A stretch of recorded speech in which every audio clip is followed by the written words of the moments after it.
마가복음 12장 28절에서 31절 말씀입니다. 마가복음 12장 28절에서 31절 말씀, 신약 성경 77면입니다. 제가 봉독해 드리도록 하겠습니다. 서기관 중 한 사람이 그들이 변론하는 것을 듣고 예수께서 잘 대답하신 줄을 알고 나와 묻되 모든 계명 중 첫째가 무엇이니까? 예수께서 대답하시되 첫째는 이것이니 이스라엘아 들으라. 주 곧 우리 하나님은 유일한 주시라. 내 마음을 다하고 목숨을 다하고 뜻을 다하고 힘을 다하여 주 너의 하나님을 사랑하라 하신 것이요. 둘째는 이것이니 내 이웃을 내 자신과 같이 사랑하라 하신 것이라. 이보다 더 큰 계명이 없느니라. 아멘. 사랑하는 성도님들, 잘 지내셨습니까? 이제 날씨가 갑자기 더워지기 시작했죠. 장마철은 이제 좀 끝난 것 같아요. 장마철은 이제 좀 지나간 것 같고, 이제 장마가 지나면 무엇이 옵니까? 본격적인 무더위가 오죠. 오늘 너무 더웠어요. 지금이 7시가 넘은데도 제가 딱 보니까, 앱을 보니까 날씨가 31도 정도 됐어요. 7시가 넘어도 30도가 넘는다는 것은 굉장히 더웠던 날이라는 거죠. 이렇게 더운 날이니까 막 지치고 힘들 텐데, 이렇게 지치고 힘들 때는 우리는 무엇을 해야 합니까? 쉬어야죠. 이 쉬는 게 길어지면 무엇입니까? 휴가라는 아름다운 그 단어가 완성이 될 것입니다.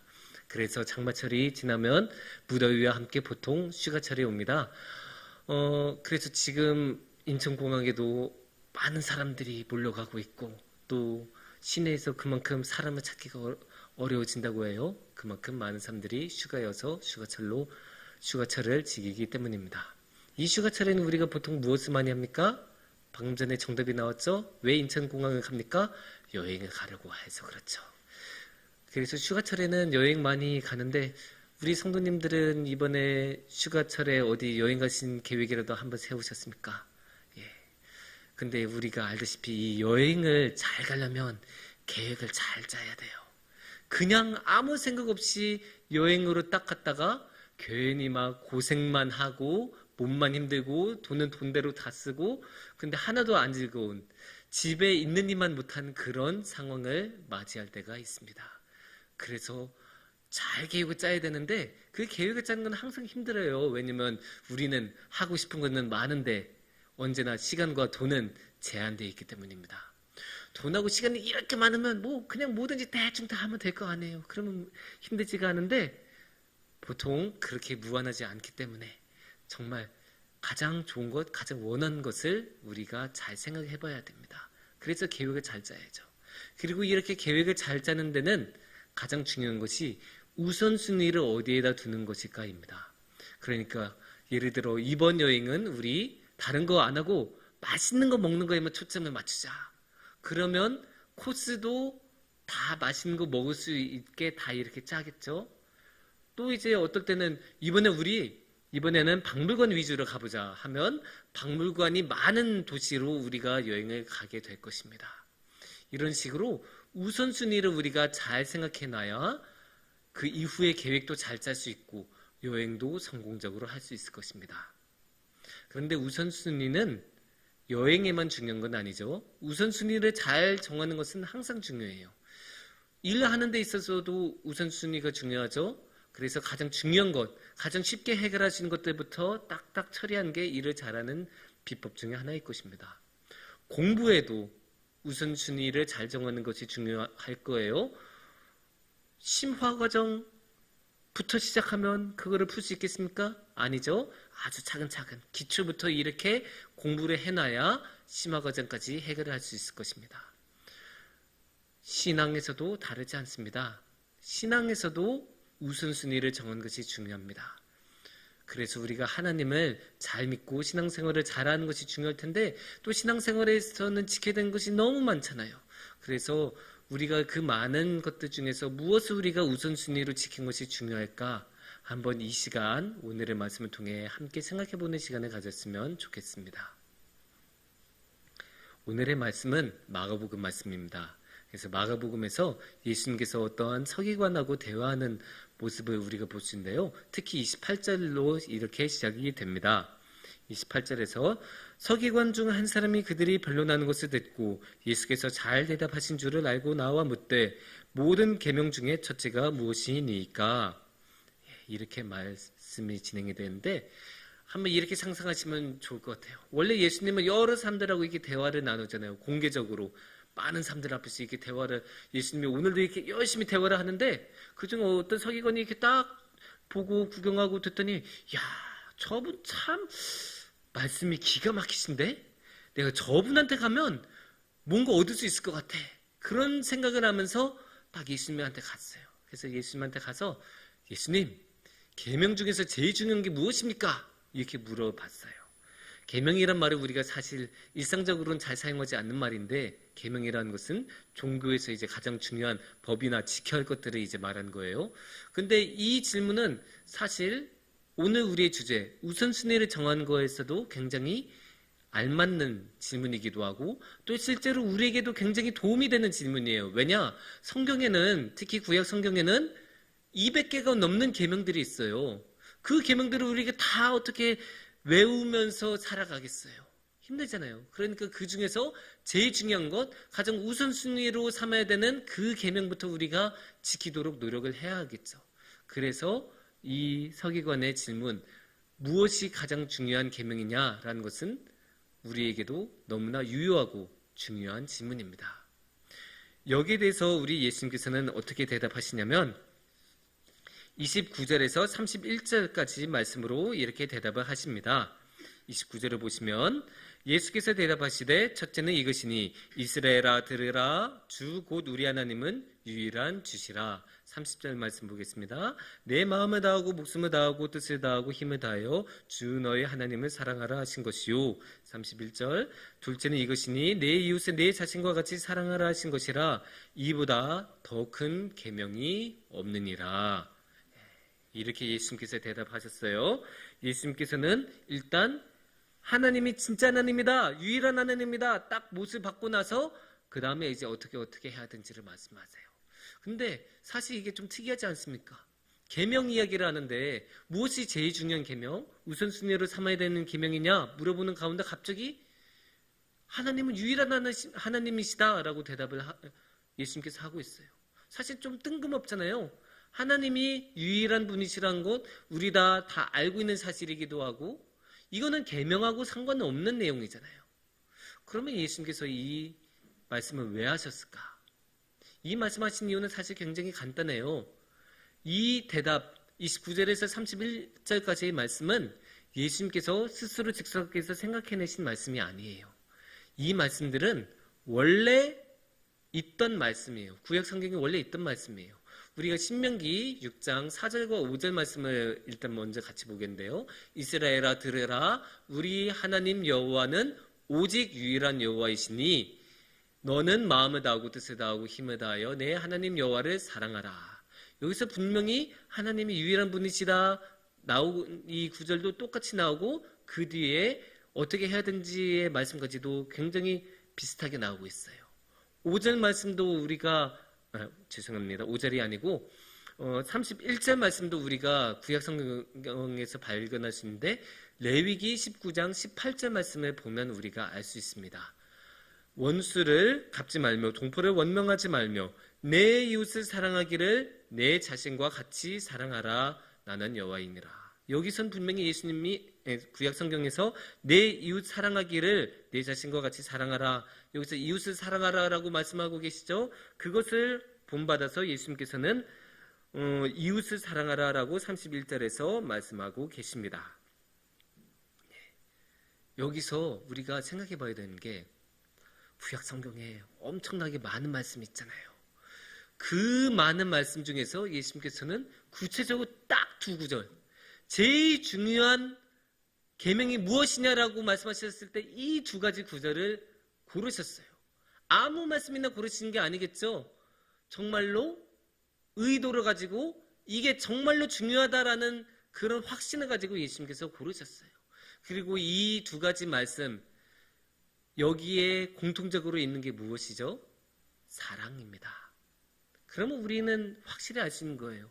예수님께서는 사랑을 가장 중요한 계명, 가장 첫째 되는 계명, 우리가 제일 우선순위로 삼아야 하고 반드시 해야 하는 것으로 사랑을 말씀하신다는 것을 알 수 있습니다. 그러면 우리가 사랑이 이렇게 중요하다는 것을 알았으면 사랑이 무엇인지 알아야겠죠. 그런데 이 말씀에서는 예수님이 사랑은 이거다 이렇게 딱 정확하게 말씀하시지는 않으세요. 그럼에도 불구하고 오늘의 말씀을 통해서 우리가 사랑이 무엇인지 충분히 알 수 있어요. 다음 자막을 보여주시면 이렇게 말씀이 나오고 있죠. 30절에서 내 마음을 다하고 목숨을 다하고 뜻을 다하고 힘을 다하여 주 너의 하나님을 사랑하라 하신 것이요. 하나님을 사랑하는데 그냥 대충 사랑하는 거 아니에요. 마음을 다하고 목숨을 다하고 뜻을 다하고 힘을 다하라고 해요. 그냥 대충 사랑하는 게 아니에요. 정말로 열심히 자신의 모든 것을 바쳐서 생명까지 바쳐서 사랑하라는 거예요.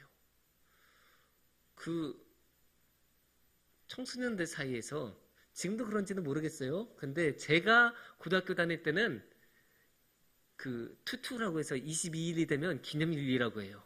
사귄 지 22일밖에 안 됐는데 벌써 기념일로 삼아요. 왜냐? 50일이 되기 전에 헤어지는 커플이 그만큼 많기 때문이에요. 100일까지는 가지도 못해요.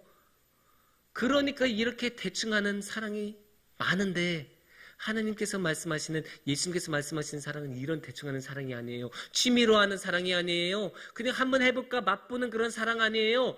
마음을 다하고 몸을 다하고 뜻을 다하고 힘을 다하는 사랑이에요. 자신의 모든 것을 바쳐서 자신의 생명이라도 바쳐서 하는 그 사랑을 예수님께서는 말씀하세요. 몇 년 전에 아주 비극적인 일이지만 스페인의 바르셀로나라는 도시에서 테러가 일어났어요. 어떤 아주 나쁜 사람이 자동차를 가지고 사람이 많이 운집해 있는 모여 있는 그런 곳에 그냥 자동차를 밀고 들어간 거예요.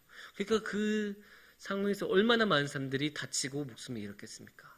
근데 그렇게 자동차를 밀고 들어올 때 어떤 사람은 그 자동차를 막으려고 뛰어 들어갔어요. 왜 그랬을까요? 사실 말도 안 되는 일이잖아요. 그렇게 자동차 오면 피하기가 바쁠 텐데 사람이 본능적으로 어이구 하면서 몸을 사리기 마련일 텐데 그 사람은 자동차로 뛰어 들어갔어요. 왜냐? 자기 뒤에 사랑하는 아내와 사랑하는 자식들이 있었으니까. 이게 사랑이에요. 그 사람이라고 해서 자동차로 뛰어들면 위험하지 않다는 거 몰랐겠습니까? 그럴 리가 없잖아요. 하지만 그 사람은 주저하지 않고 뛰어들었어요. 자신의 아이들을 지키기 위해서, 자신의 가족을 지키기 위해서. 이게 사랑이죠. 이게 예수님이 말하는 사랑. 생명을 다해서까지, 목숨을 다해서까지 바치는 그 사랑을 예수님께서는 말씀하시고 그 사랑이야말로 가장 중요하다고 말씀하고 계십니다. 이렇게 보면 예수님이 왜 사랑이 가장 중요한 계명이라고 말씀하신지 알 수 있어요. 왜냐? 사랑이란 건 대충 하는 게 아니에요. 가장 중요한 것, 자신의 마음의 가장 깊은 것에 모시고 그것으로 자신의 모든 것을 바쳐서 하는. 그러니까 쉽게 말해서 사랑은 자신의 모든 것이에요. 자신의 모든 것이니까 사랑보다 더 중요한 게 어디 있겠습니까?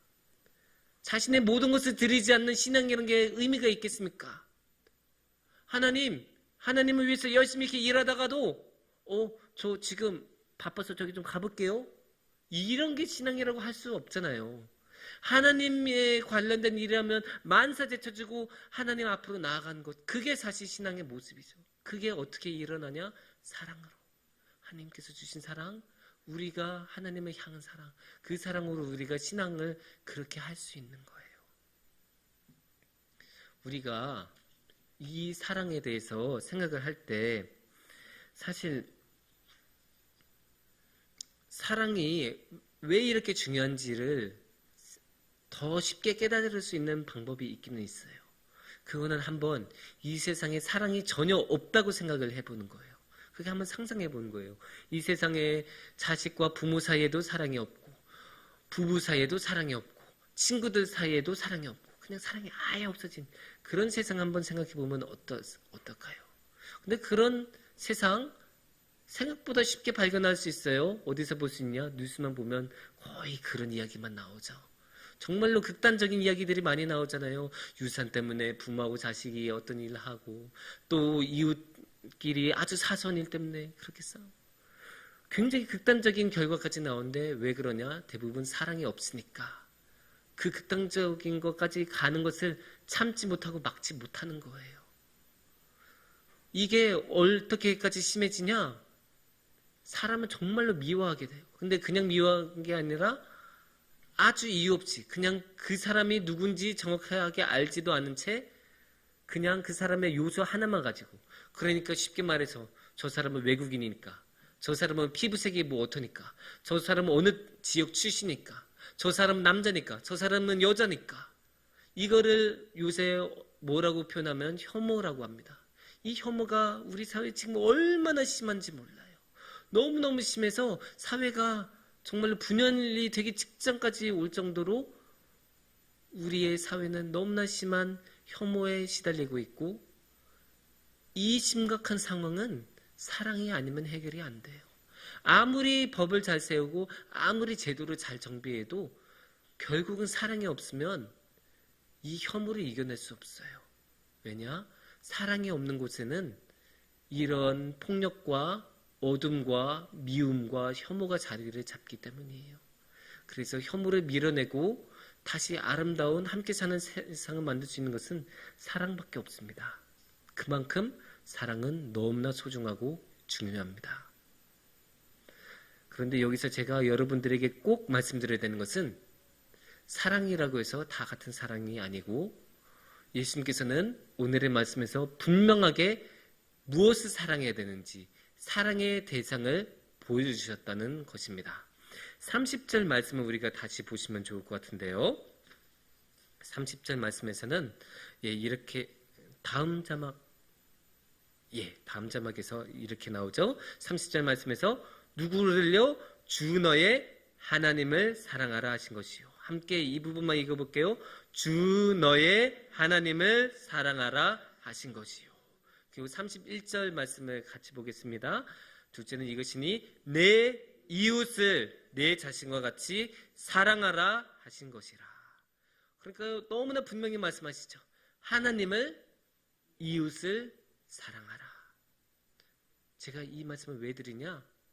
사람은 정말 너무나 좋은 사람들이지만 가만히 내버려 두면 순식간에 꼭 안 좋은 길로 기울어지고 안 좋은 길만 선택해서 가려고 해요.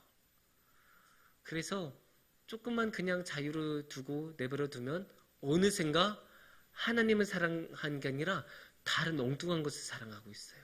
돈을 사랑하든지 권력을 사랑하든지 하나님 아닌 무엇인가를 사랑하고 있어요. 특히 심각해지는 것은 자기 자신을 사랑할 때예요. 물론 자기 자신을 사랑해야 돼요. 하지만 자기 자신만 사랑하면 이게 문제가 되는 거예요. 신학의 전통에서는 이것을 자기애, 자기 사랑이라고 불렀어요. 자기 자신만을 향한 사랑. 그 사랑에는 하나님도 보이지 않고 이웃도 보이지 않아요. 오직 자신만이 삶의 중심이 되어서 이 세상의 모든 것을 자신만을 위해서 해결하려고 해요. 그러니까 그 사랑이 얼마나 안 좋은 사랑이겠습니까? 그래서 우리는 그런 사랑이 아니라 좋은 사랑, 신앙적으로 권정이 될 만한 하나님의 뜻에 합당한 사랑을 해야겠죠. 그래서 그 하나님의 합당한 사랑은 분명한 대상을 가지고 있어요. 하나님, 이웃. 그래서 우리 모두 하나님과 이웃을 사랑하면서 살아갔으면 좋겠습니다. 사랑하는 성도님들, 이 세상은 참 어둡고 악하고 사랑이 없습니다. 그러다 보니까 이 세상에서 사랑한다는 것은 정말 어려워요. 이 혐오가 가득 찬 세상에서 끝까지 사랑을 관철시킨다는 것은 너무나 어려운 일이고, 그로 인해서 우리가 핍박을 받는 경우도, 손해를 입는 경우도 굉장히 많을 거예요. 그럼에도 불구하고 그렇게 손해를 입는 것이 사랑이 없는 세상, 혐오가 가득한 세상에서 똑같이 살아가는 것보다는 그래도 더 행복할 것입니다. 그래서 우리 함께 힘들더라도 함께 힘을 모으고 함께 사랑하면서 하나님을 그리고 이웃을 사랑했으면 좋겠습니다. 그래서 너무나 간절한 마음으로 하나님을 사랑하고, 우리 가장 가까운 이웃인 가족부터 저 멀리 있는 이웃인 인도네시아 발리 땅에 있는 이웃까지 사랑하면서 살아갔으면 좋겠습니다. 특히 지금도 우리의 선교팀이 인도네시아 발리 땅에 있는 우리의 이웃에게 사랑을 전하고 있는데 그 사랑을 통하여 하나님을 향한 사랑이 더욱 아름답게 열매 맺기를 축원합니다. 함께 기도드리겠습니다.